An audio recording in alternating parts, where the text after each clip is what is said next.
வணக்கம் நண்பர்களே. நாம எல்லாரும் ரொம்பவே அறிவுள்ள சிறந்த மனுஷங்க. Mobile phone, super car, recent தொழில்நுட்பங்கள், சூப்பர் மருந்து, ஹை ஈல்டிங் விவசாயம், இவையெல்லாம் இல்லாம வாழ முடியும்னு நீங்க சொன்னா ரொம்பவே ஆச்சரியப்படுவீங்க. ஆனா ஒரு விஷயம், நம்ம வாழ்க்கையில இதெல்லாம் இல்லாட்டி இந்த பூமி ஒரு நிமிஷம் கூட உயிரோடு இருக்க முடியாதுங்க. இது யாரு தெரியுமா? இந்த டெக்னாலஜி இல்ல, நம்மளோட சேர்ந்து வாழக்கூடிய பூச்சிகள் தாங்க. பூச்சி, ஆமாங்க, நம்ம டெய்லி கவனிக்காத அந்த சின்ன சின்ன பூச்சி தாங்க உலகத்தை ஏக்கற கண்ணுக்கு தெரியாத இன்ஜினியர்ஸ்ங்க. இந்த பூக்களுக்கு நிறைய மனம் இருக்குது, நிலத்துக்கு சக்தி இருக்குது, நமக்கு உணவு கொடுக்குது, நீருக்கு தூய்மையை கொடுக்குது. இதையெல்லாம் அமைதியா உலகத்துக்காக செஞ்சுக்கிட்டே இருக்கிறது இந்த பூச்சி தாங்க, பூச்சிகள் தாங்க. இந்த ஒரு அதிசயகரமான உண்மைங்க, இதை நீங்க நம்பவே மாட்டீங்க. இந்த பூச்சிங்க உலகம் முழுக்க வேகமா உறைஞ்சுக்கிட்டே வருதுங்க. ஜெர்மனியில 75 விழுக்காடு பறக்கும் பூச்சிகள் 27 ஆண்டுகள்ல சுத்தமா மறைஞ்சே போச்சுங்க. போர்ட்டோரிக்கோல 10ல இருந்து 60 மடங்கு குறைஞ்சு போச்சுங்க இந்த பூச்சிங்க. பூச்சிங்கள்லாம் மறைஞ்சா நம்ம சாப்பாடு கோவிந்தா தாங்க. நதிகள்லாம் சுத்தம் இல்லாம, மரங்கள் பூக்காம, பூமி உயிர் இல்லாம செத்து போகுங்க. இது கதை இல்லைங்க, இது நம்மளோட எதிர்காலங்க. அத முதல்ல தெரிஞ்சுக்குங்க நண்பர்களே. இன்னைக்கு வீடியோல பூச்சிகள் உலகத்திலிருந்து காணாம போய்கிட்டு இருக்குது. உலகத்துக்கு ஆபத்து உண்டாக காரணம் என்ன, உலகத்தை எப்படி காப்பாத்தலாம் அப்படிங்கிறத சுவாரஸ்யமா உணர்ச்சியோடு நம்ம பார்க்கலாங்க. வாங்க. பூச்சிகள் எவ்வளவு சின்னதா இருந்தாலும் உலகத்துக்கு ஒரு பெரிய வேலையை செய்யுதுங்க. அது உலகத்துல இருக்கக்கூடிய மொத்த உயிரினங்கள்ல 72 விழுக்காடுங்க அதான் பூச்சி. அதாவது 5.5 மில்லியன் வகைகள். இதுல 90 விழுக்காடு பூச்சிகளுக்கு இன்னும் கண்டுபிடிச்சு நம்ம பேரே வைக்கலைன்னா பாத்துங்களேன். அதுவும் தவிர இந்த நிலத்தை ஆளக்கூடியது இந்த பூச்சிகள் தாங்க, மனுஷங்கள்ல. நம்ம தான் நினைச்சுக்கிட்டு இருக்கோம் ஆள்றதா. இல்ல, பூச்சிகளோட ரகசிய சக்தி என்னன்னு உங்களுக்கு தெரியுமாங்க? சின்ன வயசுல ஸ்கூல்ல மகரந்த சேர்க்கை அப்படின்னு நம்ம படிச்சிருப்போம். அதுதான் பாலினேஷன் இப்ப சொல்றாங்க. உலகத்துல 87 முக்கிய பயிர்கள் பூச்சியோட பாலினேஷனை நம்பித்தான் உயிரோட இருக்குங்க. பூச்சிகள் இல்லைன்னு வச்சுங்க, இந்த முக்கிய பயிர்கள் உலகத்தை விட்டு காணாம போயிரும். நம்ம சாப்பாடு 35 விழுக்காடு பூச்சிகளோட உதவியால தான் உண்டாகுதுன்னா பாத்துங்களேன். நமக்கு முக்கிய micro nutrients, vitamin A, C, iron, calcium எல்லாம் 40 விழுக்காடு இந்த பூச்சிகள் தான் உண்டாக்குதுங்க. ஒரு செம அதிர்ச்சி எக்கனாமிக் புள்ளிங்க. உங்களுக்காக பாலினேஷன் மூலம் தரும் சேவையோட மதிப்பு 235 பில்லியன் டாலர்ல இருந்து 577 பில்லியன் டாலர் வரை இதுதான் உதவி செஞ்சிட்டு இருக்குது. அப்படி பூச்சிகள் உலகத்துல என்னதான் செய்யுது அப்படின்னு நீங்க கேட்பீங்க. வாங்க அத பார்க்கலாம். தேனீ வண்டுகள், ஈக்கள், பட்டாம்பூச்சிகள், இதுகள் எல்லாமே பூவில் இருந்து உலகத்தையே மலர வைக்குதுங்க. பூவை மட்டும் இல்ல, உலகத்தையே மலர வைக்குது. டீகம்போசிஷன் அப்படின்னு ஒண்ணு இருக்கு தெரியுமாங்க? பூமியில நீங்க எந்த குப்பையை போட்டாலும் அது மக்கி உரமா மாறிடுது. இந்த வேலைய 24x7 365 நாளும் செய்யற தொழிலாளிங்க இந்த பூச்சிகள் தாங்க.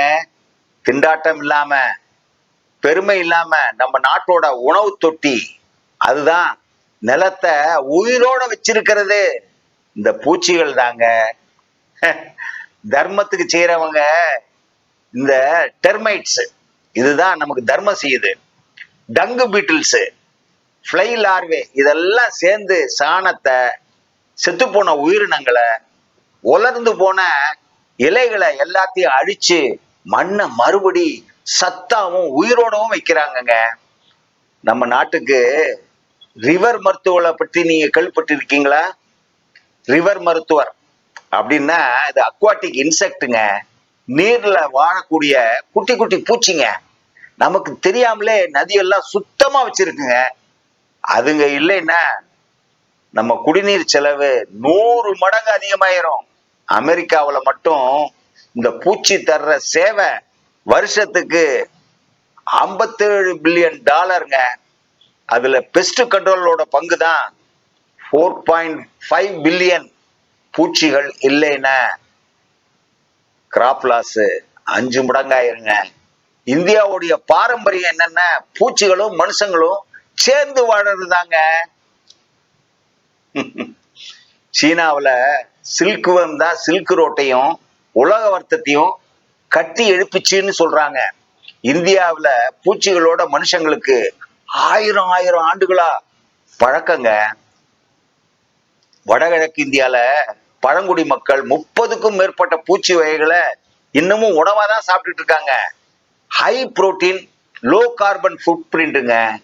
மேற்கு தொடர்ச்சி மலையில காணி பழங்குடி மக்கள் ஸ்டிங்லெஸ் பீஸ வச்சு பாரம்பரிய தேனீ வளர்ப்பு செய்யறாங்க. இது காட்டை பராமரிச்சு நிறையவே பாலினேஷனை செய்துங்க. ஹிமாச்சல் பிரதேசத்துல மட்டும் 90,000 தேனீ கூட்டங்கள், 1700 மெட்ரிக் டன் தேன், 40 இருந்து 50 கோடி மதிப்புக்கு நம்ம நாட்டுக்கு வருமானங்க. அதுக்கப்புறம் ஆப்பிள் தோட்டங்கள்ல பாலினேஷன் அதிகரிக்கிறது, வருமானத்தையும் உயர்த்துறது எல்லாமே இந்த தேனீ கூட்டங்கள் தாங்க. ஆனா இப்ப நம்ம இந்த பார்த்துக்கிட்டு இருக்கிற பூச்சி இருக்குல்ல, உலக அளவுல அழிஞ்சுக்கிட்டே போகுதுங்க. இப்போ ஒரு பயங்கரமான உண்மையை சொல்ல போறேன். என்னன்னா, ஜெர்மனியில 27 ஆண்டுல 75 பறக்கிற பூச்சியை காணவே இல்லைங்க. இது சாதாரண குறைவு இல்லைங்க, இது முழு உணவு தொடரையே சிதைக்கிற கொடூர எச்சரிக்கைங்க. போர்ட்டோரிக்கான்னு ஒரு நாடு இருக்குது. அங்க 1976 இருந்து 212 வரைக்கும் ஆர்த்ரோபாடு 10 மடங்கு முதல் 60 மடங்கு வரை குறைஞ்சு போச்சு. அதனால இன்செக்ட் ஈட்டிங், அந்த பூச்சிகளை சாப்பிடுற பறவைகளும் தவளைகளும் காணவே இல்லைங்க. உலகத்துல 40 விழுக்காடு பூச்சிகள் 20 வருஷத்துல அழியலாம்னு விஞ்ஞானிகள் சொல்றாங்க. 5 காரணங்கள். அது என்னன்னு தெரியுமாங்க? நம்மால உருவாக்கப்பட்ட 5 விஷம காரியங்கள் தாங்க. முதல்ல ஹேபிட்டட் லாஸ், வேளாண்மை, கன்ஸ்ட்ரக்ஷன், நகர்ப்புற விரிவாக்கம். இதுதாங்க முதல்ல பெரிய கெடுதலை உண்டு பண்ணுது. 2வது டெட்லி பெஸ்டிசைட்ஸ், புதுசா கண்டுபிடிக்கிறாங்க பெஸ்டிசைட்ஸ. 3வது கிளைமேட் சேஞ்ச், வெப்பநிலை, மழை, காலநிலை மாறுபாடு இந்த பூச்சிகளை ரொம்பவே காணாம அடிக்குதுங்க. 4வது லைட் பொல்யூஷன், ராத்திரியில எங்க பார்த்தாலும் லைட்டு. இந்த இரவு பூச்சிகளோட வாழ்க்கை முறையவே சிதறதுங்க, காணாம போயிருச்சுங்க. அடுத்தது கெமிக்கல் பொல்யூஷன், அப்புறம் இன்வேசிவ் ஸ்பீஷிஸ். இத்தனை தாங்க. இந்த பூச்சிகள் நம்ம நாட்டுல குறைஞ்சா என்ன ஆகும் தெரியுமா? முதல்ல சாப்பாடு மாயமாயிருங்க, அப்புறம் மரங்கள் இருக்கவே இருக்காது. 3வது பறவைங்கள்லாம் பசியால செத்து போயிடும், நீர் அமைப்புகள் இருக்காது, பூமி உயிர் இழந்து ஒண்ணுமே இல்லாம செத்த பூமி ஆயிருங்க. இது ஒரு சூழலியல் சரிவு, அதாவது ஈக்கலாஜிக்கல் கொலாப்ஸ் அப்படின்னு சொல்றாங்க. நாம அதைத்தான் வேகமா நெருங்கி ஓடி ஓடி போயிட்டே இருக்கோங்க. நாம பண்ற கன்சர்வேஷன்ல பூச்சிகள் ஏன் நமக்கு தேவை? யாருமே இத பத்தி யோசிக்கிறதே இல்லைங்க. பெரிய பெரிய விலங்குகளை எப்படியாச்சும் காப்பாத்தணும்னு நினைக்கிறோம், ஆனா அந்த பூச்சி காப்பாத்துறத பத்தி ஒருத்தர் கூட நினைச்சு பார்க்கலங்க. உலகத்துல 19 விழுக்காடு பூச்சிகள் மட்டுமே பாதுகாப்பு இல்லாம இருக்குங்க. 76 ஸ்பீஷீஸ் ஜீரோ கன்சர்வேஷன் தாங்க. இத பத்தி யாருமே கவலைப்படாம காசு சம்பாதிச்சுக்கிட்டே இருக்காங்க. காசு மட்டும் இருக்கும், மற்றதெல்லாம் அந்த உலகத்தை விட்டு காணாம போயிருங்க. எல்லா நாடுகளும் புலி, யானை, பறவைன்னு அவங்களுக்கு ரொம்ப பிடிச்ச விலங்கை மட்டுமே முன்னிலைப்படுத்தி காப்பாத்த நினைக்கிறாங்க. ஆனா பாருங்க, இந்த pollinators, soil insect, water insect இதுங்களை யாரும் கண்டுக்கிறதே இல்லைங்க. அதனால பூச்சிகளுக்கு நீதியும் கிடைக்கல. இத பத்தி யாருக்காச்சும் விழிப்புணர்ச்சி இல்லை அப்படின்னா நம்ம நாட்டோட முக்கிய கொள்கைகள் கூட இந்த பூச்சிகளோட பெயர் எதுவுமே வருது இல்லைங்க. இந்த ஐக்கிய நாடுகள் சபையோட கான்ஃபரன்ஸ் ஆஃப் பார்ட்டிஸ் 15ல பயோடைவர்சிட்டி ஃப்ரேம் ஒர்க்ல பூச்சிங்க நேரடியா மென்ஷன் கூட செய்யப்படலைங்க. இது எவ்வளவு பெரிய பிளைண்ட் ஸ்பாட் தெரியுங்களா? நல்ல செய்தி என்னன்னா, உலகம் இப்பதான் ஸ்லோவா இதை காப்பாத்துறதுக்கு முயற்சி செஞ்சுக்கிட்டே இருக்காங்க. சில நாடுகள் மாற்றத்தை தொடங்கிருச்சுங்க. பயிர் நிலங்களுக்கு நடுவுல பாலினேட்டர் ஃப்ரெண்ட்லி ஃப்ளவர்ஸ் நடுறாங்க. ஆமா, அப்பதான் இந்த பாலினேட்டர்ஸ் பூச்சிகளை பாதுகாக்க முடியும்னு நினைக்கிறாங்க. அமெரிக்கால பாலினேட்டர் கன்சர்வேஷன் ப்ரோக்ராம் 1000 ஹெக்டேர்ஸ்ல ஸ்டார்ட் பண்ணியிருக்காங்க. இதே அமெரிக்கால வைல்டு பீஸ பாதுகாக்கிற தேசிய திட்டம் கொண்டு வந்திருக்காங்க. இப்ப ஜெர்மனில கடுமையான பெஸ்டிசைட் பேன், பாலினேட்டர் ஹேபிட்டட்ஸ பாதுகாக்கிறாங்க, பஃபர் ஜோன்ஸ் எல்லாம் ஆரம்பிச்சிருக்காங்க. தீர்வுகள் என்னன்னாங்க, நாட்டு நிலப்பரப்புல பாலினேட்டர் ஸ்ட்ரிப்ஸ், நேட்டிவ் ஃப்ளவர்ஸ் நடனுங்க. ஃபார்ம்ஸ், ஃபாரஸ்ட் எட்ஜஸ், கிராஸ்லேண்டு அனைத்தையும் கனெக்ட் பண்ணணும், இணைக்கணுங்க. இதை பின்பற்றினாலே உலகம் உயிரோட காப்பாற்றப்படுங்க. ஹை ரிஸ்க் கெமிக்கல்ஸ், பெஸ்டிசைட்ஸை உடனே தடை செய்யணுங்க. பயோ கண்ட்ரோல், ஆர்கானிக் சப்ஸ்டியூட்ஸை நம்ம தான் உண்டாக்கணும். இன்செக்ட் மெடிக்கேட்டட் சர்வீஸ் அப்படின்னு சொல்லிட்டு கிராஸ் ஈகோசிஸ்டம் ப்ராடக்ட்ல நம்ம நாடு சேர்க்கணுங்க. பாலினேஷன் லாஸ் ஆனா நேஷனல் எக்கானமி லாஸ் ஆயிருங்க. ஏசியன், ஆப்பிரிக்கன் டிராபிக்ஸுக்கு மிகவும் தேவையானது சிட்டிசன் சயின்ஸ், பட்டர்ஃப்ளை மானிட்டரிங், பீ சர்வே இதுதாங்க தேவை. பாலினேட்டர் சேஃபா ப்ரொடியூஸ் உண்டாகணும்னா நம்ம தான் அதை காப்பாற்றணும். நேரம் ஓடிக்கிட்டே இருக்குது, நாட்கள் பறக்குதுங்க, வருஷங்கள் உருண்டு உருண்டு ஓடிக்கிட்டே இருக்குது. பூச்சிகள் உலகத்தை விட்டு காணாம போய்கிட்டே இருக்குது. அதுங்க மட்டும் போகலைங்க, அதுக்கு பின்னால இழுத்து செல்ற நம்ம சாப்பாடு, நம்ம சுவாசம், நம்மோட விளைநிலம், நமது நதிகள், நமது எதிர்காலம் எல்லாம் தான் காணாம போகுதுங்க. இப்போ நாம எடுக்க போற முடிவு இருக்கு பாத்தீங்களா, அடுத்த தலைமுறையோட வாழ்க்கையை நிர்ணயிக்க போகுதுங்க. இப்ப நீங்க தான் உங்க தலைமுறையை பத்தி தீர்மானிக்கணுங்க. நாம மனுஷங்க எல்லோரும் பூமியோட அதிபதி அப்படின்னு நினைச்சுக்கிட்டே இருக்கோங்க.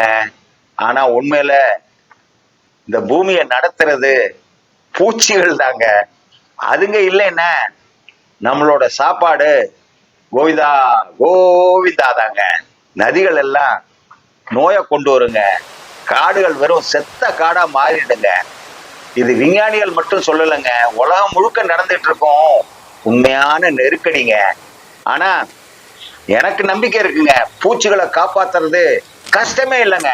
சின்ன சின்ன பூ நிறைஞ்ச தோட்டம், பெஸ்டிசைடை குறைக்கிறது, நேட்டிவ் பிளான்ஸை வளர்க்கறது, அவேர்னஸை உண்டாக்குறது, இது எல்லாம் இன்னைக்கே தொடங்கலாங்க.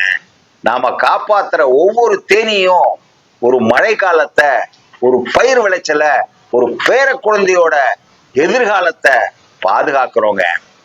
பூமி நமக்கு சொந்தம் இல்லைங்க, நாம தான் பூமிக்கு சொந்தம்ங்கிறத எல்லாரும் நினைச்சு பார்க்கணுங்க. அந்த பூமியோட சின்ன சின்ன என்ஜின்களை, இந்த பூச்சிகளை காப்பாத்துறது நம்மளோட முக்கிய பொறுப்புங்க. இந்த வீடியோ உங்களுக்கு பிடிச்சிருந்தா ஒரே ஒரு லைக் கொடுங்க. சப்ஸ்கிரைப் பண்ணுங்க. நீங்க முதல்ல எந்த பூச்சியை காப்பாத்தணும்னு நினைக்கிறீங்க? கமெண்ட் பாக்ஸ்ல எழுதுங்க. பத்திரமா இருங்க. நன்றிங்க. வணக்கம்ங்க.